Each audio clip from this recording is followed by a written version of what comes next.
A lot of superstitious people out there have always said that in order to get to the afterlife, one must become best friends with a crow. And as I always say, in order to be friends with a crow, one must become the crow. So with that being said, I rented The Crow. I'm Kevin Porter, and you're watching Video Rental Chaos.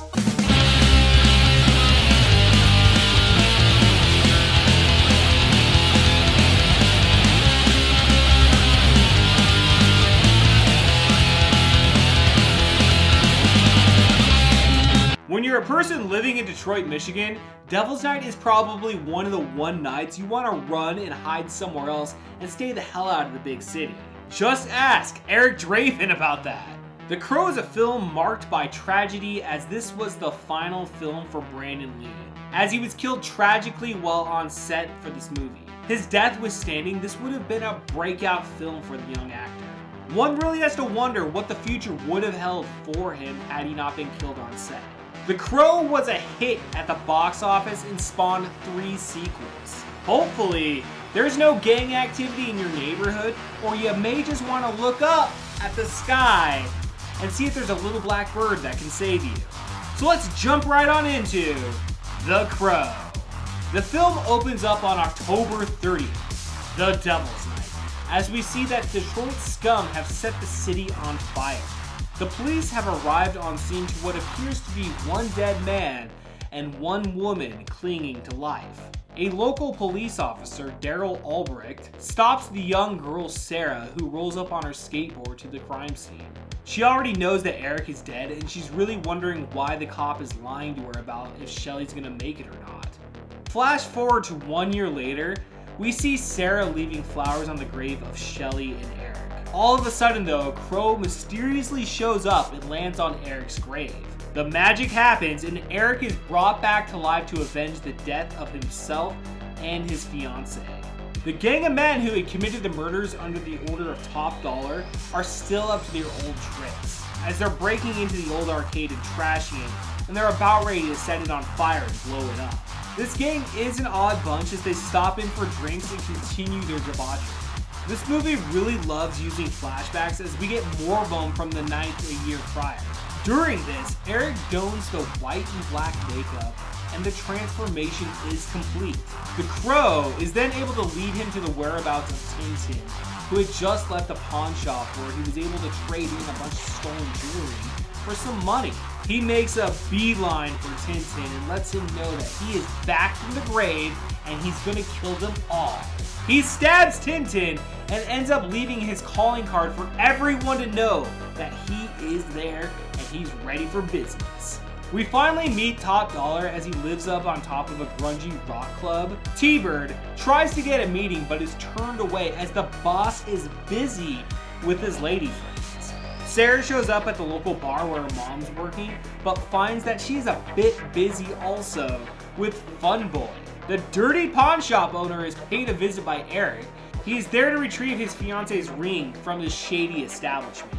Once he has the ring, he does allow the pawn shop owner to live. He blows this place up as he has a message for Top Dollar that again, he has come back from the dead for revenge. Sounds kind of familiar, doesn't it? Eric has his first run-in with the cops. He lets them know that in fact, he was the guy that murdered Tintin. And he just wants the cops to be aware that, again, he is out for revenge on the men that killed him and his fiancée. Just like that, he disappears. Top Dollar is informed that Tintin is dead. They have a moment of silence, briefly, while snorting cocaine. Sarah is almost hit by a car, but is saved in the nick of time by Eric. At first, she has no idea it's him, until he utters the line, "Can't rain all the time," and boom! He's gone again! The Crow leads Eric to Fun Boy, who is busy shooting up drugs with Sarah's mom in a crappy apartment. Eric teaches Fun Boy that all actions have consequences and that his time has come. He lets the girl go and tells her to get home to her daughter. Grange shows up right in the nick of time to see Eric jumping out the window. He turns to his left and he sees Fun Boy dead on the floor with the Crow calling card on his chest with a bunch of needles. Again, drugs are bad.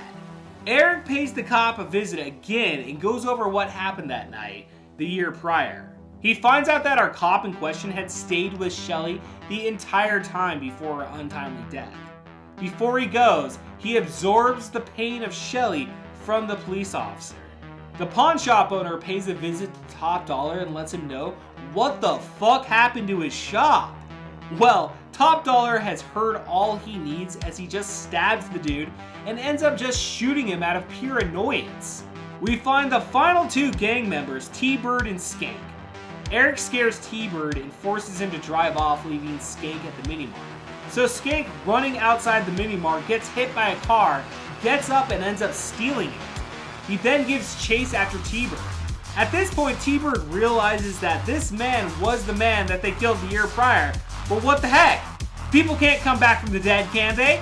Well, they can in The Crow. Eric sends T-Bird off on his way and the car blows up, taking T-Bird out for good. Skank, seeing the crow symbol, knows that his time is next. The next morning, Sarah awakes to her mom taking care of her by making breakfast, showing her that her scared straight moment from the night prior worked wonders. Sarah then skates to the abandoned building and finds Eric, and they reunite. Skank spills the beans to Top Dollar about how Eric plans on murdering them all. A meeting is held with all of his top men to discuss how they plan to burn Detroit down that night and take care of this little crow problem. But Eric shows up and he's there for Skank as all hell breaks loose. Skank is then given the same treatment that he had given Eric the year prior and is thrown from a window to his death. With Top Dollar, Mika, and Grinch all having escaped, they discover that the key to killing Eric is to kill the crow first. Eric, though, now having killed each of the men one by one that had killed himself and his fiancée the year prior, seems to be satisfied with his work. He gives Sarah the ring as a token of love, and he seems to be ready to cross back over to the other side. All of a sudden, Top Dollar and his gang abduct the girl. The crow informs Eric real quick, and he makes his way to the church. As the final battle is on, they attempt to shoot and kill the crow and Eric at the same time. As it appears, his immortality is now coming to an end. Officer Albrecht shows up and helps Eric out by killing Grange. We get a standoff between Mika and Eric in the stairs as she appears to be about to take the powers from the crow. Well, the crow is not having it and scratches her eyes out as she falls to her death. Albrecht is shot during the scuffle as Eric goes to the roof to save Sarah. We see a sweet-ass sword fight between the two while Sarah hangs on for her dear life. Eventually, Eric, using his powers, overloads Top Dollar with the pain he took on from Shelly, and Top Dollar falls off the roof and is impaled by a gargoyle statue. We end the movie with Eric returning to the grave and the spirit of Shelly arriving to guide him to the next part of the afterlife. We see that Sarah does visit the grave sometime later, and all of a sudden the crow shows up and gives her the ring as we fade to black. The Crow is a movie that I haven't really taken the time to sit down and watch and really appreciate. I remember when this movie came out in 1994, as one of my childhood friends loved this movie and constantly played it. So I knew I had seen it casually, but was never that big of a fan, like I said. So I picked up a copy of this VHS tape about a year ago, and actually hadn't watched it till I decided to make this episode. Right from the get-go, the imagery of this film stands out and tells you that this film is something special. The story of revenge is something that all of us can relate to. It's sad that this was Brandon Lee's last film, as you do think, what would have been if he actually had lived? But with that being said, I think that his death adds so much to the mysterious of this movie. I understand why this movie is as popular as it has become, and legitimately, I will admit, I'm a fan now of it. In closing, I love the darkness of this film, as it makes everything so special in my opinion. I was not bored at any point of the movie.